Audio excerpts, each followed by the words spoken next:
Hello students, कैसे हैं आप। मैं राहुल शर्मा आपको केमिकल काइनेटिक्स करा रहा हूं और केमिकल काइनेटिक्स में आज के लेक्चर में हम आरहेनियस इक्वेशन के बारे में पढ़ेंगे। आरहेनियस इक्वेशन एक ऐसी इक्वेशन है जो बेसिकली रेट ऑफ रिएक्शन को बताती है विद चेंज इन टेम्परेचर। अगर मैं टेम्परेचर को बढ़ाता हूं तो आपको पता है कि भाई मॉलिक्यूल्स की काइनेटिक एनर्जी बढ़ती है। तो देखो, जब किसी मॉलिक्यूल की काइनेटिक एनर्जी बढ़ेगी विद इंक्रीज इन टेम्परेचर, तो काइनेटिक एनर्जी बढ़ने से उनके बीच में क्या होगा, कोलिजन होगा। और काइनेटिक एनर्जी ज्यादा है तो कोलिजन भी क्या होगा, ज्यादा तेजी से होगा। तो जितनी ज्यादा तेजी से कोलिजन होगा उतनी ही ज्यादा एनर्जी कोलिजन के बाद प्रोड्यूस होगी और जिससे कोई भी रिएक्टेंट प्रोडक्ट में कन्वर्ट किया जा सकता है। सो बेसिकली किसी पर्टिकुलर टेम्परेचर पे रेट ऑफ रिएक्शन में क्या फर्क आएगा विद इंक्रीज इन टेम्परेचर, ये आरहेनियस इक्वेशन बताती है।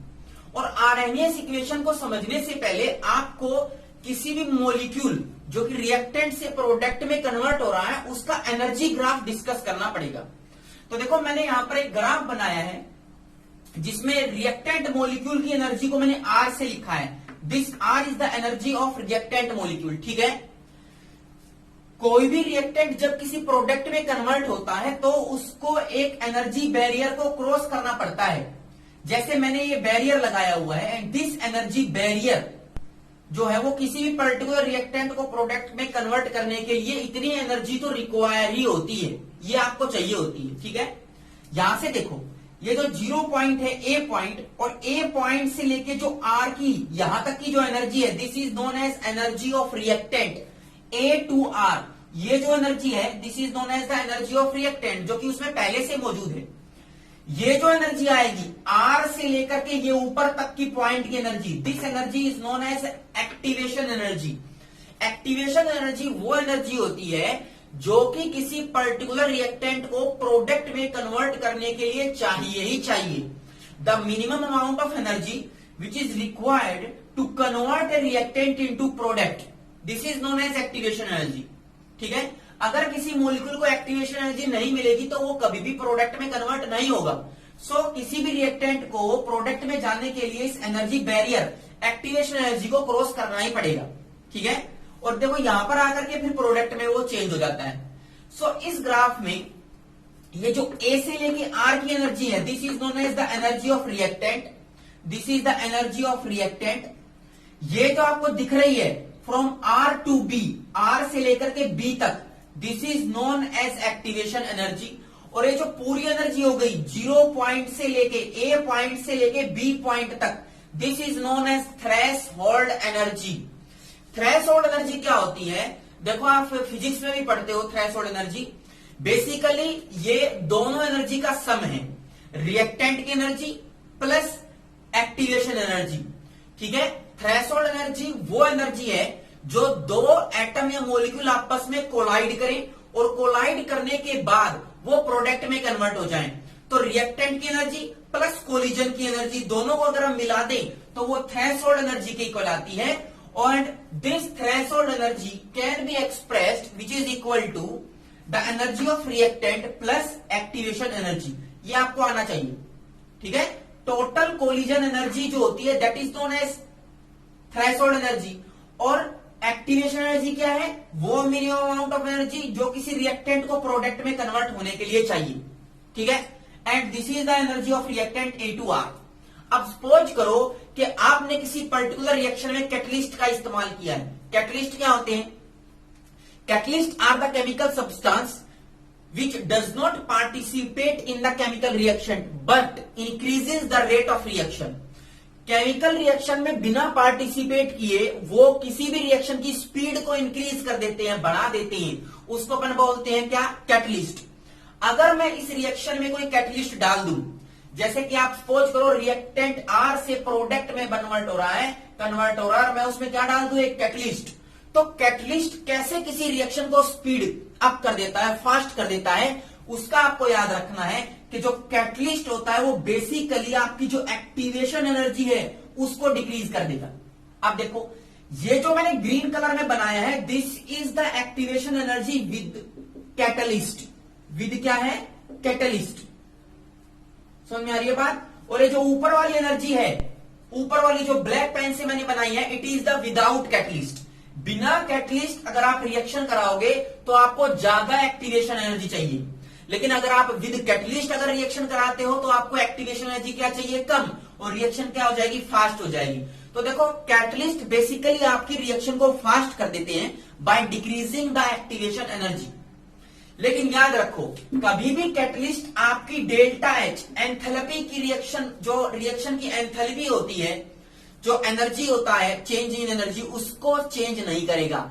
It does not change the enthalpy of reaction. Delta G, जिसको हम बोलते हैं गिब्स फ्री एनर्जी, उसके ऊपर भी कैटलिस्ट कोई इफेक्ट नहीं डालता। ठीक है, कैटलिस्ट सिर्फ किस पे इफेक्ट डालता है, एक्टिवेशन एनर्जी पे, ना ही डेल्टा एच पे डालेगा ना ही डेल्टा जी पे डालेगा।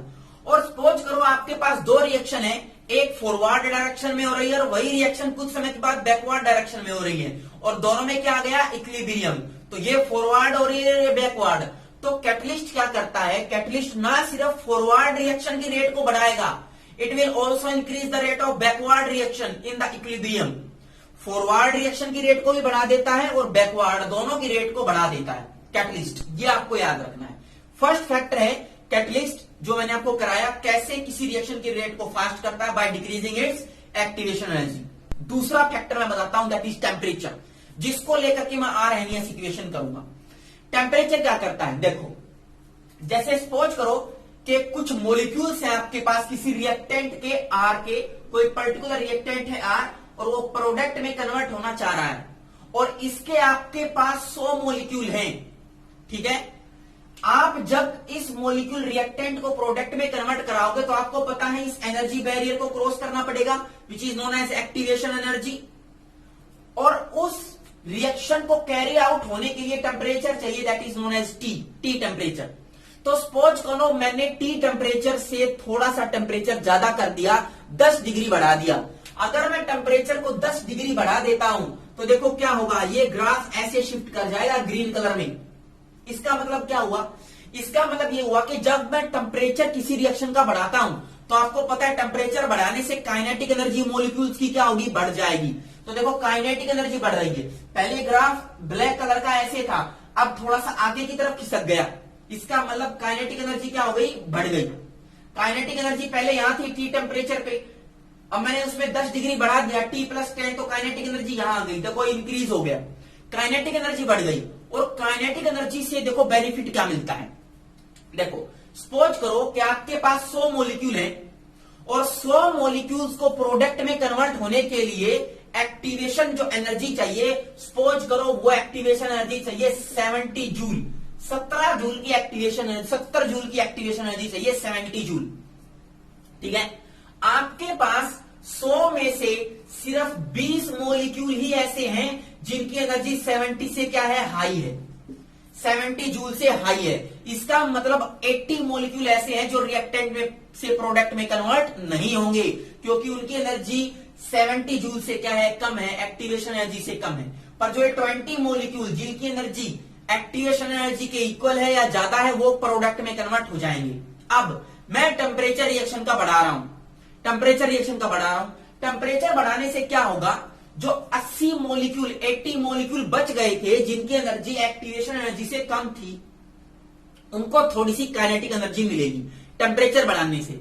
और जब उनको काइनेटिक एनर्जी मिलेगी तो उनमें से भी कुछ मॉलिक्यूल ऐसे हो जाएंगे जिनकी एनर्जी 70 जूल, जो कि एक्टिवेशन एनर्जी है, उससे क्या हो जाएगी, ज्यादा। अब जो मॉलिक्यूल जिनकी एनर्जी एक्टिवेशन से ज्यादा हो गई, प्लस सपोज करो वो 30 हो गई। ठीक है, इसका मतलब प्रोडक्ट क्या बनेगा, ज्यादा बनेगा। रिएक्टेंट कितने बच गए, 70 बच गए ना। इसका मतलब 10 डिग्री बढ़ाने से जो मॉलिक्यूल आपस में टक्कर लगा रहे थे और टक्कर लगने से उनकी एनर्जी एक्टिवेशन एनर्जी से कम थी, 10 डिग्री टेम्परेचर बढ़ाने से फिर से टक्कर लगेगी, अब उनकी एनर्जी एक्टिवेशन एनर्जी 70 जूल से ज्यादा प्रोड्यूस होगी और वो दोनों मॉलिक्यूल मिलकर के क्या बना लेंगे, प्रोडक्ट बना लेंगे। ठीक है, इसका मतलब टेम्परेचर बढ़ाने से नंबर ऑफ कोलिजन जो है उनकी एनर्जी बढ़ जाती है और टक्कर लगने की एनर्जी बढ़ेगी, तो प्रोडक्ट में कन्वर्ट होने के चांस भी क्या हो जाएंगे, ज्यादा। क्योंकि कुछ मॉलिक्यूल ऐसे होंगे जो प्रोडक्ट वाली जो एक्टिवेशन एनर्जी है उसको क्रॉस कर जाएंगे। जैसे इसमें देखो, जब मैंने 10 डिग्री बढ़ाया तो पहले प्रोडक्ट यहां तक ब्लैक कलर वाले जो पेन से मैंने बनाया उतने बन रहे थे, पर जब मैंने 10 डिग्री बढ़ाया तो प्रोडक्ट इतने बनने लग गए। This is the sign of product. तो ज्यादा बनने लग गए, पहले इस बॉक्स में बन रहे थे, कम बन रहे थे, अब देखो उनका एरिया बढ़ गया, ये एरिया और बढ़ गया। तो इसका मतलब 10 डिग्री टेम्परेचर बढ़ाने से एक्टिवेशन एनर्जी बढ़ गई, जिससे मॉलिक्यूल आपस में और टक्कर लगाने लग गई, कोलिजन और होने लग गया। और टक्कर लगने से उन मॉलिक्यूल्स में जो एनर्जी प्रोड्यूस हुई कोलिजन से, वो एक्टिवेशन एनर्जी को क्रॉस कर गई और ज्यादा प्रोडक्ट जो है वो बनने लग गए। अब कितना टेम्परेचर बढ़ाने से कितना रेट ऑफ रिएक्शन इंक्रीज होगा, वो आपको पढ़ना है बाय द आरहेनियस इक्वेशन। तो let us start Arrhenius equation मैं आपको कराता हूं, ठीक है। कैसे किसी पर्टिकुलर रिएक्टेंट को टेम्परेचर को बढ़ाने से कितना रेट ऑफ रिएक्शन में चेंज आता है। तो आरहेनियस एक साइंटिस्ट था और उसने क्या बताया कि जो रेट ऑफ कांस्टेंट होता है, rate constant that is K is equal to A E to the power minus E A upon R T. K क्या है? Rate constant. ए क्या है? A is known as pre exponential factor. ये E जो है वो क्या होता है? एक्सपोनेंशियल, उससे पहले का फैक्टर है, इसलिए इसको क्या बोलते हैं? Pre exponential factor. आपके पास ई ए क्या है? Activation energy, R ideal gas constant, और टी क्या है? टेम्परेचर, ठीक है। प्री एक्सपोनेंशियल फैक्टर बोलते हैं ए को, या इसका एक नाम और भी आता है, A is equal to known as a frequency factor. इसको अपन फ्रीक्वेंसी फैक्टर भी बोलते हैं। अब देखो, सपोज करो आपके पास इस इक्वेशन का मैं दोनों साइड में लॉग टर्म लेता हूं ln। कैसे लेंगे? ln अगर लेता हूं तो ln k is equal to क्या आएगा? ln a minus E A upon क्या आएगा? आर टी के इक्वल आएगा कि नहीं?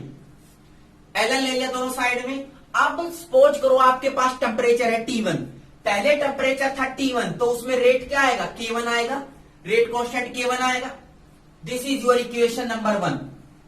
अब सपोज करो मैंने टेम्परेचर बढ़ा करके T2 कर दिया, T2 कर दूंगा तो रेट अलग आएगा, रेट अलग आएगा तो मतलब क्या वैल्यू हो जाएगी? K2। तो अगर मैं टेम्परेचर को इंक्रीज करके T2 कर देता हूं तो वैल्यू क्या आ जाएगी? K2, और it is equal to ln A minus E A upon R T2। Temperature को मैंने बढ़ा करके T2 कर दिया तो K2 की वैल्यू बढ़ गई, रेट कांस्टेंट की वैल्यू K2 आ गई फ्रॉम K1। इस ln के ऊपर कोई फर्क नहीं पड़ेगा, A पे कोई फर्क नहीं पड़ेगा, क्योंकि A is a constant, pre exponential factor है, frequency factor. This is equation number 2। आपको सेकंड इक्वेशन में से फर्स्ट वाली लेस करनी है, सेकंड में से फर्स्ट। तो सेकंड क्या है? देखो, it is ln K2 minus ln K1 किसके इक्वल आएगा?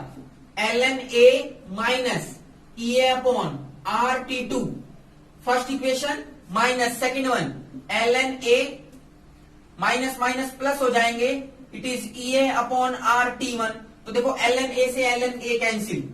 अब ये ln K2 अपॉन K1 क्या होता है? लॉग जैसे अपन करते हैं, तो क्या आएगा? Log that is ln K2 upon K1 आएगा कि नहीं? और यहां से देखो क्या बचा, इसको मैं आगे लिख लेता हूं, it is E A upon R T 1 minus E A upon R T2।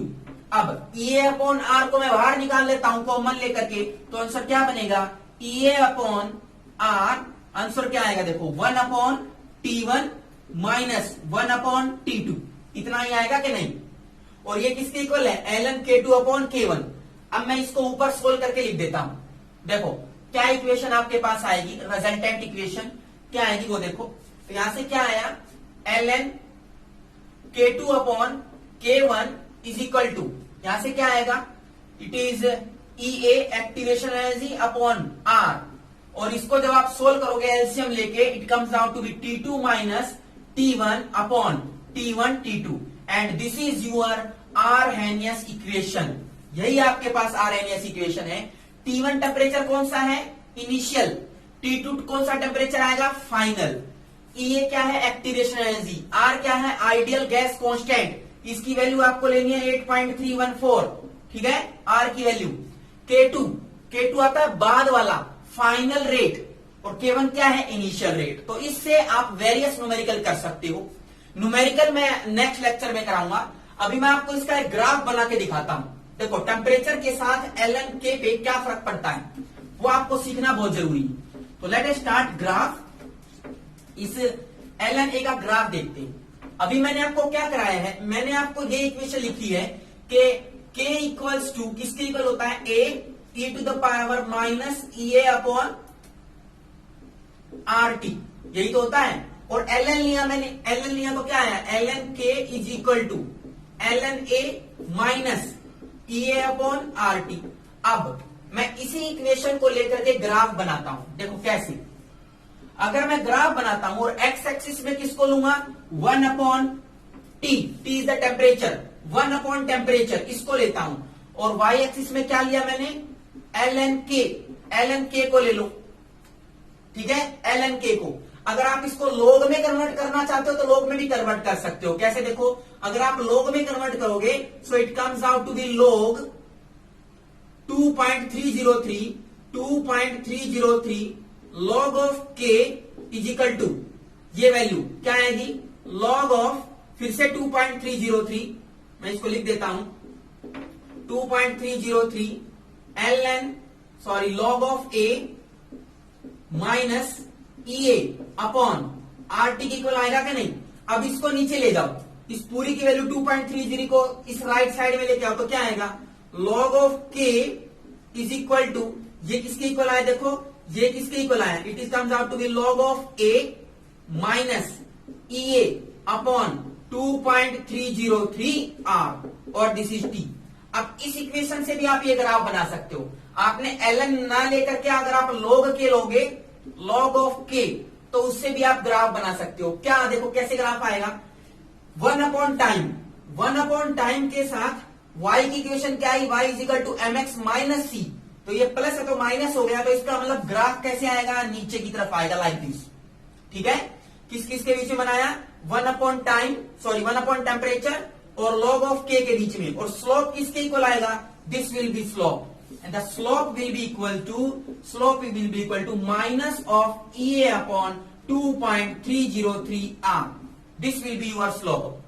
अब ये जो RHS इक्वेशन मैंने बनाई है इसको भी आप log टर्म में लिख सकते हो।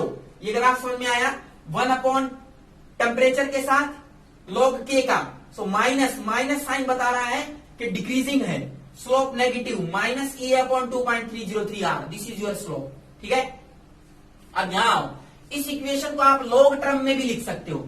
लॉग टर्म में लिखोगे तो RHS इक्वेशन क्या आएगी वो देखो, लॉग टर्म में जब आप इसको लॉग टर्म में लिखोगे तो इक्वेशन क्या बनेगी, देखो जरा, अगर मैं लॉग लेता हूं तो लिखेंगे 2.303, this is your log k2 upon k1 and this will be equal to E0 EA upon R, यहां पर क्या आएगा, यहां पर आएगा T2 minus T1 upon T1 T2। अब 2.303 को नीचे लेके आए तो यहां से कैंसिल होकर के यहां आ जाएगा नीचे 2.303 R।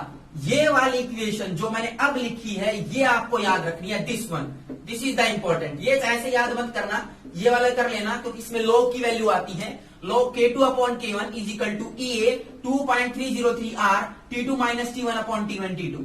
ये आपको RHS इक्वेशन याद रखनी है। इस पे न्यूमेरिकल मैं आपको लास्ट टाइम कराऊंगा। अब इसके RHS इक्वेशन के बाद हम टॉपिक करते हैं फ्रीक्वेंसी फैक्टर, या फिर मैं बोलूं कोलिजन थ्योरी। तो let us start collision theory. क्या कहती है कोलिजन थ्योरी, वो आपको देखना है। देखो जब भी रिएक्टेंट मॉलिक्यूल आपस में रिएक्ट करते हैं तो बेसिकली क्या होता है, सपोज करो आपके पास दो रिएक्टेंट हैं और वो दो रिएक्टेंट आपस में कोलाइड कर रहे हैं और तभी क्या बनाएंगे, प्रोडक्ट, तभी प्रोडक्ट बनाएंगे। तो सपोज करो आपके पास मॉलिक्यूल है A और वो कोलाइड कर रहा है किससे, B से, और वो फिर कोलाइड करने के बाद क्या बनाएगा भाई, क्या बनाएगा, आपके पास प्रोडक्ट बनाएगा। मैं आपको क्या करा रहा हूं, मैं आपको कोलिजन थ्योरी करा रहा हूं। कौन सी थ्योरी है, कोलिजन थ्योरी। कोलिजन थ्योरी ये कहती है कि जब मॉलिक्यूल आपस में कोलाइड करेंगे, सपोज करो आपके पास 100 मॉलिक्यूल ए के हैं और 100 ही किसके हैं, बी के, परंतु कोलिजन दो प्रकार के होते हैं, एक होता है अफेक्टिव कोलिजन, एक होता है इनअफेक्टिव कोलिजन। देखो कैसे, सपोज करो कि आपको प्रोडक्ट बनाने के लिए जो एक्टिवेशन एनर्जी चाहिए इट इज 70 जूल। 70 जूल आपके पास एक्टिवेशन एनर्जी चाहिए। परंतु ये जो आपने ए और बी के मॉलिक्यूल लिए हैं, इनमें आपस में कोलिजन होगी, टक्कर लगेगी तो एनर्जी प्रोड्यूस होगी। पर कुछ ही मॉलिक्यूल ऐसे हैं, सिर्फ सपोज करो 20 मॉलिक्यूल्स ऐसे हैं जिनकी एनर्जी एक्टिवेशन एनर्जी से क्या है, ज्यादा है। उनके 20 मॉलिक्यूल ही ऐसे हैं जिनमें आपस में टक्कर लग रही है, कोलाइड कर रहे हैं, और कोलिजन करने के बाद जो एनर्जी प्रोड्यूस हो रही है वो किसके इक्वल है, एक्टिवेशन एनर्जी के इक्वल है या इससे ज्यादा है। तो 100 में से सिर्फ 20 ही मॉलिक्यूल ऐसे होंगे जो प्रोडक्ट में कन्वर्ट हो पाएंगे, 80 मॉलिक्यूल्स नहीं कन्वर्ट हो पाएंगे। ठीक है, और वो कोलिजन जिसकी एनर्जी एक्टिवेशन एनर्जी के इक्वल या उससे ज्यादा हो जाए, that collision is known as effective collision. इसका मतलब 20 मॉलिक्यूल्स के अंदर जो कोलिजन होगी उसको हम कौन सी कोलिजन बोलेंगे, अफेक्टिव कोलिजन बोलेंगे। और बाकी की जो कोलिजन होगी उसको हम बोलेंगे इनअफेक्टिव कोलिजन, क्योंकि वो प्रोडक्ट में कन्वर्ट नहीं हो पाएंगे। ठीक है, तो अफेक्टिव कोलिजन कैसा कोलिजन है, the collision in which the energy produced after collision is equal to or greater than activation energy so that reactant can be converted into product are known as activation energy। वो activation energy कहलाती है। ठीक है, sorry collision energy, या फिर मैं बोलूं हम बोलते हैं उसको अफेक्टिव कोलिजन, वो कहलाता है। ठीक है, ऐसी कोलिजन को हम क्या बोलते हैं, अफेक्टिव कोलिजन, जिसमें एनर्जी जो प्रोड्यूस हो गई वो एक्टिवेशन एनर्जी से क्या है, ज्यादा है। अब देखो कितना अमाउंट ऑफ पर्टिकुलर रिएक्टेंट में अफेक्टिव कोलिजन आएगा वो भी हम कैलकुलेट कर सकते हैं। जैसे सपोज करो रिएक्टेंट कन्वर्ट हो रहा है dx into dt, this is known as rate of reaction, this is known as rate of reaction. Collision theory क्या कहती है, this rate of reaction is equal to ZAB, मैं बताऊंगा ZAB क्या है, and F। What is ZAB? ZAB क्या है, ZAB जो है वो कहलाता है A और B मॉलिक्यूल्स के बीच में होने वाला अफेक्टिव कोलिजन। ठीक है, ZAB क्या है, it is the effective collision frequency between A and B। It is known as effective collision frequency between A and B। A और B में होने वाली अफेक्टिव कोलिजन की फ्रीक्वेंसी क्या है, कोलिजन फ्रीक्वेंसी क्या मैं आपको कराऊंगा। And what is F, what is F, F एक तरह से वो फैक्टर है जिसके अंदर अफेक्टिव कोलिजन हो रहा है। तो देखो दो चीजें हैं, A B, F A B and Z A B and F. तो जेड क्या है पहले वो देखो, जेड को हम एक तरह से कोलिजन फ्रीक्वेंसी भी बोलते हैं, कोलिजन फ्रीक्वेंसी। अब ये कोलिजन फ्रीक्वेंसी क्या होती है, कोलिजन फ्रीक्वेंसी का मतलब होता है एक पर्टिकुलर वॉल्यूम में किसी पर्टिकुलर टाइम पे कितने नंबर ऑफ मॉलिक्यूल, और इसमें ए भी है और बी भी है। सो इस पर्टिकुलर वॉल्यूम में एक सेकंड में किसी पर्टिकुलर टाइम पे कितने मॉलिक्यूल्स आपस में कोलाइड कर रहे हैं उसको अपन क्या बोलेंगे, कोलिजन फ्रीक्वेंसी। और ये जो जेड होता है, ZAB, ये किसी के इक्वल है, ये कोलिजन फ्रीक्वेंसी ही होता है। ठीक है, ZAB क्या है, collision frequency, the number of collision taking place in one unit volume in one unit time is known as collision frequency। और ये F क्या है, फ्रीक्वेंसी, ऐसी फ्रीक्वेंसी जो हमें बताती है कि आपके पास इफेक्टिव कोलिजन कितने हो रहे हैं, कितने कोलिजन ऐसे हैं, कितना फ्रैक्शन मॉलिक्यूल्स का ऐसा है जो कि प्रोडक्ट में कन्वर्ट हो सकता है। इफेक्टिव कोलिजन क्या है वो आपको बताएगा F। और ये जो F होता है is equal to e⁻ upon RT, जो मैंने आपको RNS इक्वेशन में कराया था। अब उसकी वैल्यू यहां रखो तो किसके इक्वल आएगा, ZAB into e⁻ upon RT, and this is your known as a collision parameter. ये कोलिजन पैरामीटर है। कोलिजन थ्योरी यही कहती है कि जो रेट ऑफ रिएक्शन है वो Z इंटू एफ होता है। Z क्या है, कोलिजन फ्रीक्वेंसी, कितने कोलिजन हो रहे हैं एक यूनिट टाइम में, यूनिट वॉल्यूम में, और F क्या है, ऐसे फैक्टर जो कि अफेक्टिव कोलिजन को दर्शाते हैं, शो करते हैं। सो इन दोनों का मल्टीपल किसके इक्वल आएगा, रेट ऑफ रिएक्शन के। ये आपको याद रखना है। सो किसी भी रिएक्टेंट को प्रोडक्ट में कन्वर्ट होने के लिए दो चीजें चाहिए। सबसे पहला तो एक चीज ये चाहिए कि उसमें जो मॉलिक्यूल टक्कर लगा रहे हैं, जो कोलाइड कर रहे हैं, उनकी एनर्जी एक्टिवेशन एनर्जी से ज्यादा होनी चाहिए। कहने का मतलब अफेक्टिव कोलिजन होना चाहिए, तभी रिएक्टेंट किसमें कन्वर्ट होगा, प्रोडक्ट में। तो कोलिजन थ्योरी दो चीजों के बारे में बताती है। First one is known as effective collision. Effective collision, ये मैं आपको करा चुका हूं। अफेक्टिव कोलिजन क्या है, ऐसी टक्कर जिसमें एनर्जी जो प्रोड्यूस होगी वो रिएक्टेंट की एक्टिवेशन एनर्जी से ज्यादा होगी, जिससे वो जल्दी से प्रोडक्ट में कन्वर्ट हो जाएगा, उसको अफेक्टिव कोलिजन बोलेंगे। और दूसरा जो कोलिजन थ्योरी का इंपॉर्टेंट पॉइंट है, that is known as a proper orientation. अब ये प्रॉपर ओरिएंटेशन क्या है, सपोज करो कि आपके पास NO2 और NO2 के दो मॉलिक्यूल हैं और वो कंबाइन करके बना रहे हैं N2O4, ठीक है। तो इनमें दो प्रकार से कोलिजन हो सकता है। सपोज करो ये आपके पास नाइट्रोजन है, this is your oxygen and this is oxygen. दूसरी तरफ से भी नाइट्रोजन और ऑक्सीजन आ रहे हैं, this is nitrogen, this is oxygen और दिस इज ऑक्सीजन। तो अब जो टक्कर लगेगी वो आमने सामने की लगेगी, नाइट्रोजन नाइट्रोजन में, और जो प्रोडक्ट बनेगा it will be like this, nitrogen, this is nitrogen, oxygen oxygen and this is oxygen. ये जो टक्कर लग रही है आमने सामने की टक्कर लग रही है, और इससे क्या बनेगा, N2O4 बन जाएगा। ऐसे बनेगा N double bond N and this is O O O और O, कुछ इस तरह से बन जाएगा। लेकिन एक प्रकार की टक्कर ऐसे भी हो सकती है, कोलिजन ऐसे भी हो सकता है कि यहां पर नाइट्रोजन है, this is oxygen, this is oxygen, पर जो अब की बार दूसरी तरफ से मॉलिक्यूल आ रहा है वो ऐसा है, ऐसा है, नाइट्रोजन का फेस ही दूसरी तरफ से है। तो इनके बीच में जब टक्कर होगी तो ये प्रोडक्ट नहीं बनाएंगे, क्योंकि आपस में नाइट्रोजन नाइट्रोजन जुड़ी नहीं रहे, उनका फेस एक दूसरे की तरफ नहीं है, उनका जो ऑर्बिटल है जो कंबाइन करेगा वो आपस में हेड टू हेड कोलाइड ही नहीं करेगा, और ऊपर वाले केस में कोलाइड करेगा। तो ऊपर वाला कोलिजन कैसा कहलाएगा, प्रॉपर कोलिजन, प्रॉपर ओरिएंटेशन, और नीचे वाला जो कोलिजन है it is known as improper orientation, improper collision. तो कोई भी प्रोडक्ट में बदलने के लिए प्रॉपर कोलिजन होना चाहिए, प्रॉपर ओरिएंटेशन होनी चाहिए, आमने सामने की टक्कर लगनी चाहिए ऑर्बिटल्स की, ताकि वो प्रोडक्ट में कन्वर्ट हो सके। और दूसरी चीज क्या है, अफेक्टिव कोलिजन होना चाहिए। कहने का मतलब ऐसा कोलिजन होना चाहिए जिनकी टक्कर लगने से इतनी एनर्जी कम से कम प्रोड्यूस हो ताकि वो एक्टिवेशन एनर्जी को क्रॉस कर ले और क्या बना ले, प्रोडक्ट बना ले। तो ये कोलिजन थ्योरी थी और आरएनएस इक्वेशन।